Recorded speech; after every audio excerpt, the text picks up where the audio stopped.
So today we are going to talk about organic forms. And a lot of people seem to hate these things.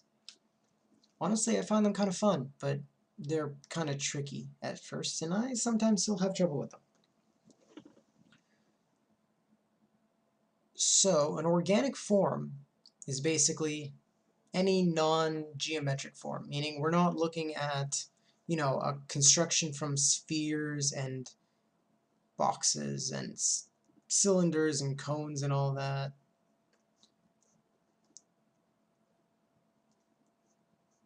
It's not, something like this.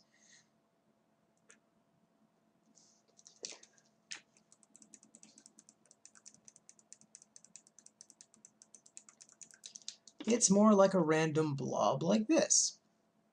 And the question is, how do we take this random 2D shape and turn it into something 3D? Something that we can actually use to represent the world around us. Well, frankly, we just kind of look at it as though it's a bunch of geometric shapes. Specifically, spheres and cylinders, because those are our rounded shapes, and they give us the most flexibility. So here, you might look at this as a cylinder coming out like this, maybe a flexible cylinder, and then another cylinder here,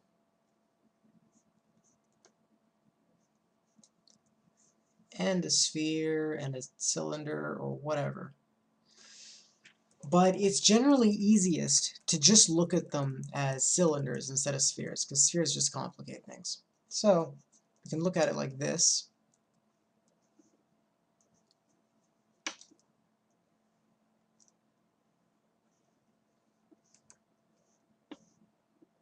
And like this.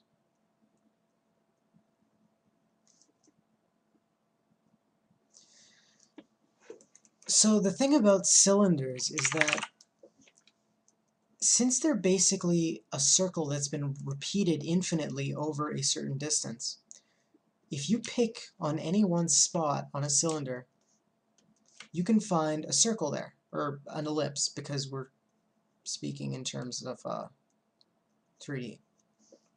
So this is the ellipse that represents a circle, basically.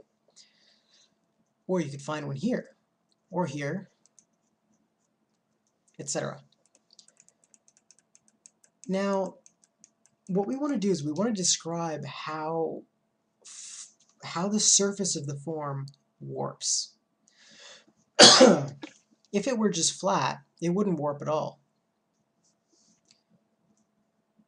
It would be a lot like this. As opposed to, well, I'll just do it like that here. As opposed to this.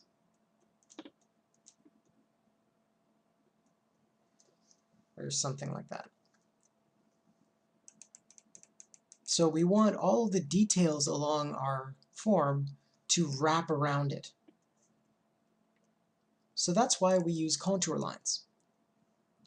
Kind of like what I just drew.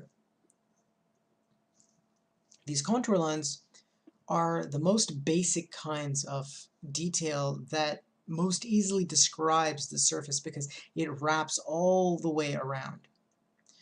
Now you can find these in nature quite a bit, or you can find them in pretty much all the subjects you draw. Like clothing will have seams that run along the length and they describe the shape, or the form rather. Or you can have trees that have smaller contour lines, or smaller details that kind of build their own contour lines. This is kind of a poor example. But you generally have that kind of detail. Another way of looking at it is seeing how this form turns. Around this area, we're looking at this surface pretty much straight on. So if you were to have some detail on here, it would warp a little because it would still be wrapping around the cylindrical surface, but not a whole lot. So if you had like scales running along the surface, they'd still pretty much all be consistent. But as you come to this edge here, you're going to find that those scales are going to be flattening out, because now instead of looking at a surface straight on like that, it's going to be more like this, because it's pointing out like that, as opposed to here where it's pointing straight towards you. So here, same thing, point away. So around a cylinder, you're going to have that detail starting to compress. Now this is where, when we go, now that we're going back to the contour lines, this is where you get a little bit of confusion, because a lot of people will draw their contour lines at first like this. Now what you have to be aware of is, since the shape, the form here is turning, if your curve were composed of tiny little points like this that are spread out equally around it, around the surface in 3D space. Now remember, I'm saying in 3D space. We're looking at a 2D representation of 3D space. So even though these points are spread out evenly in a 2D in 3D space, when you flatten it down to 2D, those points are going to start up really densely scrunched in here, and then they're going to spread out because they are wrapping around the form. So if you were to rotate this around, you would see that once again right here they are actually spread out evenly. But because you're seeing it from this angle, you're seeing a whole lot of points all close together. Now, again, in the context of the contour line, that means that your turn here is going to be much more dramatic. So if you pictured that you could only have a straight line between each point, you're going to have a lot of tiny straight lines defining a very quick curve coming along there.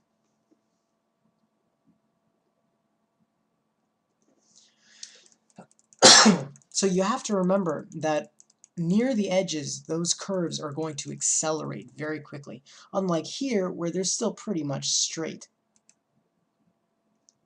And here, in this example, you get a very pointy ellipse, when the true ellipse is actually rounded. And for that reason, it's very important to practice at first drawing the forms with ellipses instead of just the curves. Because yes, it's true that you're only going to see this part.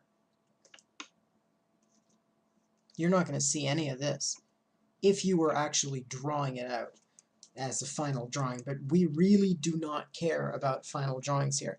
We want to make sure that you get the shape and the curvature correct first.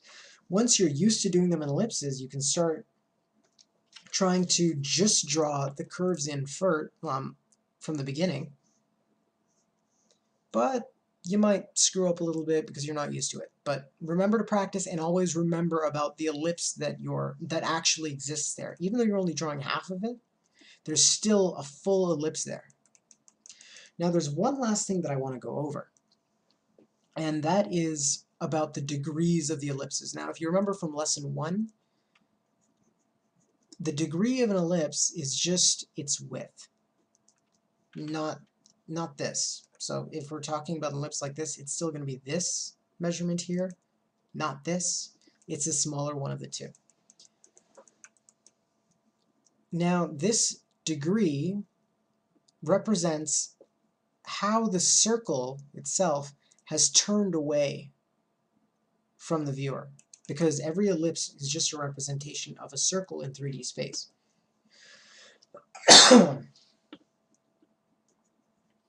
So this is a circle that's pointing full on towards you. It's also a 180-degree ellipse. This one is kind of half turned away from you.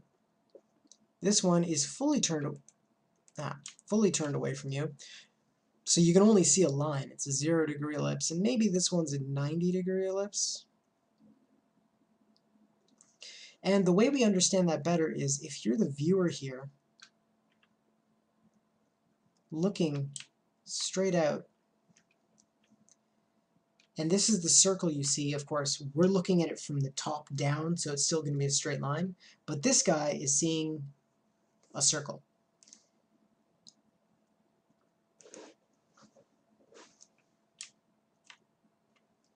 And if it's pointing away this way, then the guy is only seeing a straight line. This is going to be 0 degrees. This is going to be 180 degrees.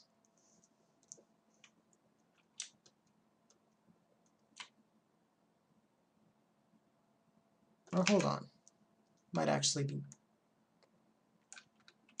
1 second.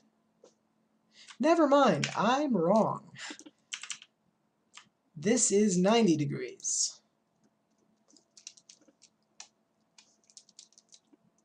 The principle is still the same. I was just using the wrong numbers. The reason is you're taking the angle between the viewing angle of the viewer and the rotation and the orientation of the circle. So here we have a 90-degree angle. Here they're parallel, so you have a 0-degree angle. And here it's about 45 degrees. So you have a 45-degree ellipse, which is something like this.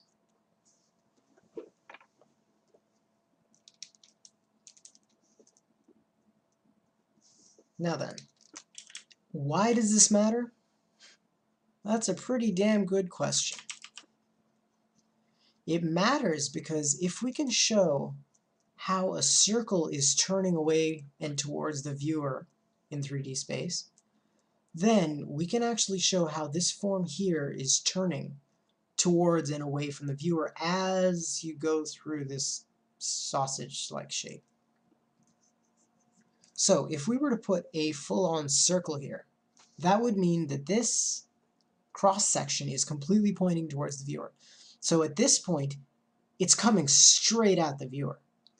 But if you had a 0-degree ellipse, which is again just a straight line right here, then it's obviously going from coming straight out to the viewer to going across. So it's actually made a turn like this.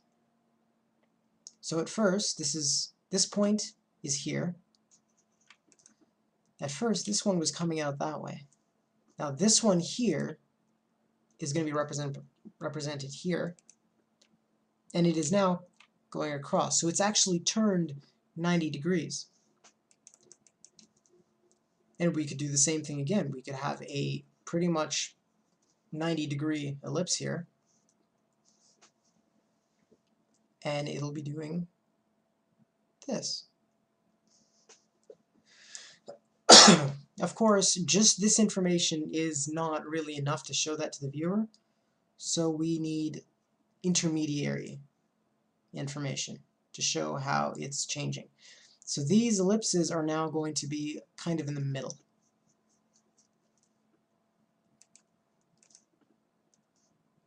So if you look at what this form is actually going to look like, it'll be more like this.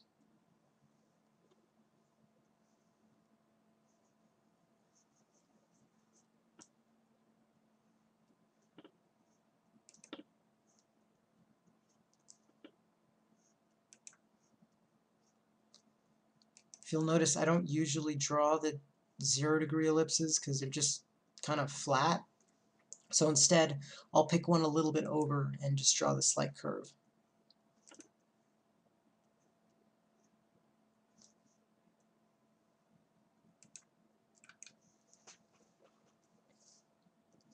So now you have this tube that goes from, it kind of winds around.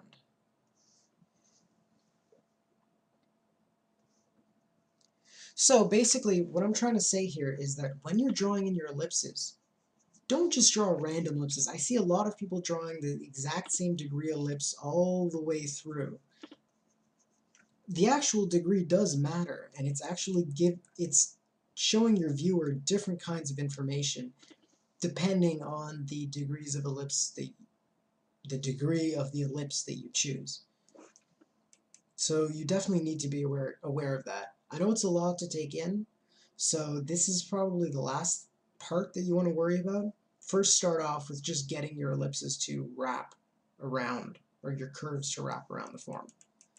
So the first thing I want you to do is to practice by drawing the full ellipses, then draw the curves wrapping around, then start worrying about your different degrees and whatnot.